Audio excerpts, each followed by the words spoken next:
Mid நைட்டில் வெளியே தான் போய் பிரியாணி சாப்பிடணுமா, என் வீட்டிலே செய்வோம் அப்படின்னு சொல்லிட்டு நேராக கறி கடைக்கு போனேன். 1 கிலோ நாட்டுக்கோழி நல்லா வாங்கிட்டு வந்து ஒரு ஸ்பைசியான பிரியாணி பண்ணேன். வாங்க எப்படி பண்ணுறீங்களா பார்க்கலாம். பட்டை, கிராம்பு, ஏலக்காய் சேர்த்துட்டு மீடியம் சைஸில் 2 பெரிய வெங்காயம் கட் பண்ணி வச்சுருக்கோம். அதையும் சேர்த்து வதக்கிடலாம்.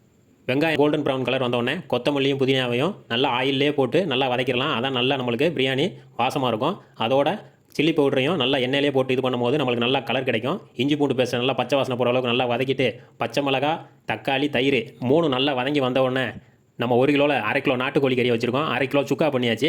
அந்த 1/2 கிலோ நாட்டுக்கோழி கறியை நல்லா மசாலாவோட நல்லா மிக்ஸ் பண்ணி விட்டு 1க்கு 2 தண்ணி சேர்த்துட்டு நல்லா கொதிச்சு வந்த உடனே ஒரு 15 நிமிஷம் நல்லா கறியெல்லாம் வெந்து வந்ததுக்கப்புறம் அரை மணி நேரம் ஊற வச்ச பாஸ்மதி ரைஸ் இருக்குது, அதை எடுத்து சேர்த்துக்கலாம். சேர்த்துட்டு நல்லா கலந்து விட்டுருவோம். நல்லா ஒரு கொதி வந்த உடனே தட்டு போட்டு மூடி தம் போட்டுடலாம். கரெக்டாக ஒரு 8 நிமிஷம் கழித்து திறந்து பார்ப்போம். ஒரு சூப்பரான ஸ்பைசியான பிரியாணி நம்மளுக்கு கிடச்சிருச்சு. பார்த்தாலே தெரியும், கலர்ஃபுல்லாக இருக்குது.